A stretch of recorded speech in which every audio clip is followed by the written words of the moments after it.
Hey everyone, and welcome back to another episode of Crypto Invest. If you are new to the channel, welcome. If you have been with the channel, thank you. So Bitcoin hits $10,000 finally. So today we're gonna definitely talk about Bitcoin.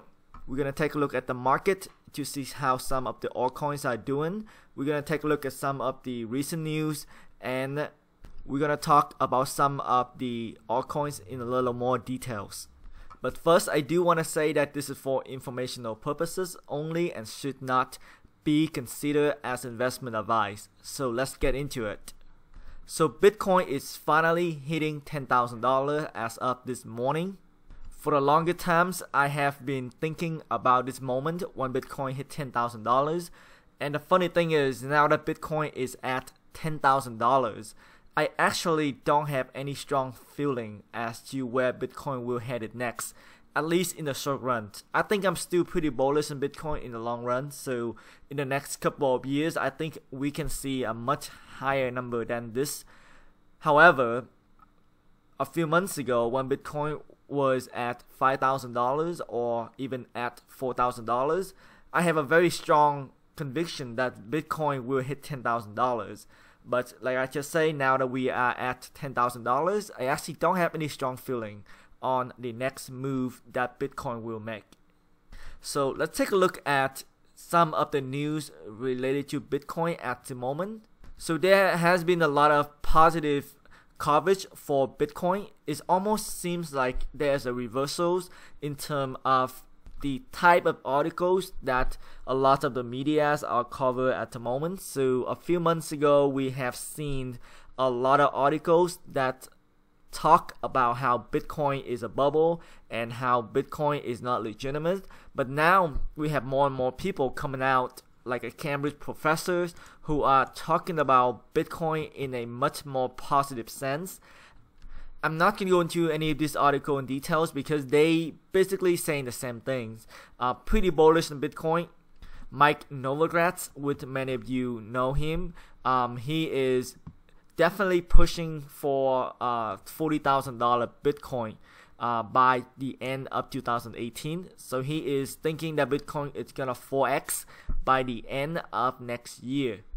And the most importantly is not about the fact that he say Bitcoin will head to $40,000. It is the fact that he talked about this on a pretty famous talk show for the mainstream financial media, which is CNBC. So he talked about Bitcoin on the CNBC Fast Money show, and you can certainly catch some of that on the CNBC website where he talked about it. And of course, more and more articles is talking about the fact that Bitcoin is at an all-time high. It's reached an important milestone at 10,000 US dollars. So these articles are pretty short, not a whole lot of details, not a lot that you don't already know, but it does create a lot of excitement in this space. And talk about excitement, Coinbase is now, well, it was at least the number one trending in the Apple App Store in terms of financial application. And recently, as of a few hours ago, looks like Coinbase also is the trending app on the Android App Store.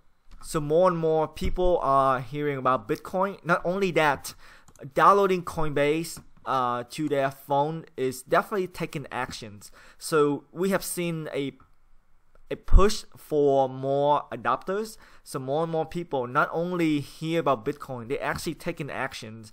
And this is the evidence of the fact that a lot of people downloading Coinbase, which many of you know is the largest exchange in the world currently in terms of cryptocurrencies, but it serves mostly US customers and UK customers. Another big news coming up for Bitcoin is that 12.6 million viewers will hear about Bitcoin maybe for the first time. Maybe this will act as an enforcement for people to take action on Bitcoin. So the Bitcoin will be featured on a pretty popular show called The Big Bang Theory here in the United States. A lot of viewers surround the world obviously, but a lot of the viewers will be based out of the US, and it's gonna air in 2 days. So that's gonna be pretty big news for Bitcoin.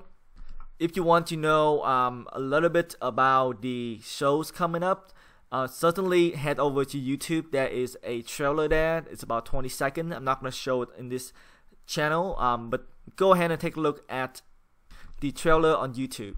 You won't be disappointed.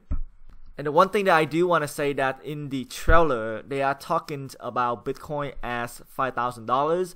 When people actually see this shows, and if they Google Bitcoin price and they see that Bitcoin is now at 10,000, which is basically double what the price is on the shows, people will start to realize the magnitude of Bitcoin growth recently and the potential that it has and how powerful it is as an asset in their portfolio. And this is interesting here. This article compare Bitcoin to what email was in the early 90s or what the internet is in the early 90s. And if you want to see a quick clip of what the internet was like back in the early 90s, here is a quick clip for you. Well, Allison should know. What is internet anyway? Internet is that massive computer network. The one that's becoming really big now. What do you mean? That's big. How does one? What do you write to it like mail? No, a lot of people use it and communicate. I guess they can communicate with NBC writers and producers. Allison, can you explain what internet is? I thought that was kind of cool. You know how back in 1994 we was asking about what is the internet, what is email, and now in 2017 people are asking similar questions about what is Bitcoin, what is cryptocurrency. So I thought it was pretty awesome to draw that parallel, and I hope you enjoyed that clip there. And certainly everything on this channel, I will leave the link in the description below so you can catch them. So moving on now, I want to take a look at GIAO for a second. So GIAO is an exchange that owned by Coinbase. So this is kind of like the back end of the Coinbase exchange. And the reason why I want to draw you over here is I don't typically look at GIAO sales and buy order, but 10,000 is such a huge number. And the reason why I bring you over here is the fact that although Bitcoin hit $10,000 per Bitcoin in a lot of the exchanges, but in GIAO we are still about $50 away, which is very tiny. And I want to show you something here that you can do for yourself, and I think it may be beneficial for you. What you are looking at here on the screen with the green descending line and the color orange ascending line, these are the buy and the sell wall. So the way that you read this, I like to read this a lot better than reading the left column here, which is representing the same data essentially. But the way you look at this is if you zoom in a little bit, you will see that currently once Bitcoin hit $10,000 on GIAO, there is a total sales volume of around 1,200 Bitcoin. So at that time, there will be 1,200 Bitcoin it's gonna sell into the market. And then after that, you will see that it taper up, you know, at around, I would say, at 10,500, you will get around 2,500 volume at the moment that are ready to sell. And at $11,000, you have around 2,700 Bitcoin for sale also at that price. And it's go all the way up to around 12,900, which is around 13,000, and then nothing else after that we can really see at the moment. So that means once you pass a certain threshold, and when you pass basically $12,000, not a whole lot gonna stop you, and you're gonna see Bitcoin is gonna be very quickly reach the $13,000 and $14,000 and even $15,000 very quickly if they can clear through the $11,000 and $12,000. But vice versa, you are looking at the buy side. The buy side, there are a lot of support and a lot more support than the sell side. So for example, at $9,000 you do have around 2,300 Bitcoin that are currently on the buy wall, and then at 8,000 you have a significant more at 3,600 Bitcoin, and it's certainly a lot more than what the current sell wall looking like. And as you scale back to 7,000, there is 5,600 buy orders, and all the way back to 6,000, you will have 7,000 BTC order.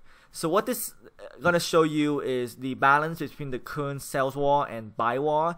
Of course, you know, this is by itself doesn't really tell you much, but it is one additional data point that you can add on top of your, say, fundamental analysis. And the reason why I wanna bring that up is because I want to give you a quick update on the Operation Dragon Slayer. So if you are new and not familiar with the Operation Dragon Slayer, it's basically a conspiracy where the community of a bunch of whales is gonna try to push down Bitcoin price, and after that it's gonna basically try to pump Bitcoin Cash and declare Bitcoin Cash the real Bitcoin. So this is certainly a very popular conspiracy at the moment, and I did a video on this a few days ago, and I misspoke because apparently the Operation Dragon Slayer is gonna activate by this Saturday coming up. But if you jump back to THEO and looking at the buy wall and sell wall that I just talked to you about, it become, in my opinion, less and less likely that this is gonna be something of material, because as you can see, there are a lot of support for Bitcoin as around 9,000, 8,000, and subsequently 7,000. So at this moment, I don't see any evidence of this is taking place, and I'm not gonna worry about that at the moment. But at any time, if new information become available, I will share that with you. So moving on, currently we do have a pretty big conference going on in New York at the moment, and it's called Consensus Invest. And this is a pretty big conference with a lot of big players from the cryptocurrencies world, and they are talking about a lot of the up and coming updates and projects and things like that. So this is definitely a big driver for a lot of the growth that you are seeing today. For example, we are looking at IOTA. Certainly there was some announcement today on some partnership, and certainly you will see other coins like Ripple as well that are benefiting from that conference. So if you see a huge jump in any of these right here, the chances are there's some news coming out from the Consensus conference. And one of the segments at the conference is that a few of the exchanges does share some trading data, and it seems to be that there is a rise in the Bitcoin Cash demand, and I think a lot of the demand may be coming from South Korea at the moment. As we do know, South Korea is a big player in the cryptocurrency trading. And talking about South Korea, it looks like Ethereum Classics is at an all-time high, over $30 at the moment. And some people say that it is because of the hard fork coming up next month. That's gonna make Ethereum better. But a lot of people also say that no, not really, because most of the volume came from South Korean market. So this is really just a pump from South Korean market. If you are taking a look at Ethereum Classics, which is currently at number 9, you will see that the volume are probably coming from South Koreans. For example, you have BitHum and Coin1 currently holding at around 59% of all the trading volume, which is fairly significant. So that's my quick updates on Ethereum Classics, just in case you want to know why it is currently growing. Alright, and the last thing I want to share with you is that Bitcoin Gold is once again in the news. It just seems like they cannot take a break at all, because as you know, they have quite a rough start, starting with their website being hacked, and then starting with the fact that they have a fake wallet on their website, and then also it's their client for mining wasn't working properly at the beginning, and now it looks like there are some fake application on the GitHub website. For example, the Bitcoin Gold team put out a statement saying that please be aware that for approximately 4.5 days, a link on our download page and file downloads on our GitHub release page has been serving 2 suspicious files of unknown origin. I do want to say that they since have take care of these issues, but anyone who downloaded these applications between November 21st and then November 25th, they were advised to re-download the updated version. Surprisingly, the news about Bitcoin Gold has not hitting their price that at all, or not much. If you're looking at Bitcoin Gold the last 1 month, certainly the price has been stating, well, at the beginning when it's first launched, it was at around 3 something, 4 something, and then just followed by a quick dump of people who are having access to that Bitcoin Gold and just selling them. And now it looks like it's on the rise back up and it's maintained above $300, and currently it's holding at 5.5 billion market cap, which is number 5 currently by market cap based on coinmarketcap.com. So fairly impressive. Taking a look at which markets are currently trading, BTG is definitely currently, we are looking at Bittrex and HitBTC. Looks like the Bitcoin Gold and BTC pairs are what currently trading. And just also quick updates, I have not split my Bitcoin for Bitcoin Gold yet on my Trezor or my Ledger Nano S. For no particular reason, then I just need to do it. And when I do, I want to make sure I do a video on a tutorial on how to do that. That's coming up very soon, so stay tuned for that. So I'd like to end the video here. Leave a comment, hit the like button, and subscribe to the channel if you haven't done so. I do video related to cryptocurrencies almost daily, and your like does help other people find the same information. And with that, thanks again, and I will talk to you soon. Take care. Bye bye.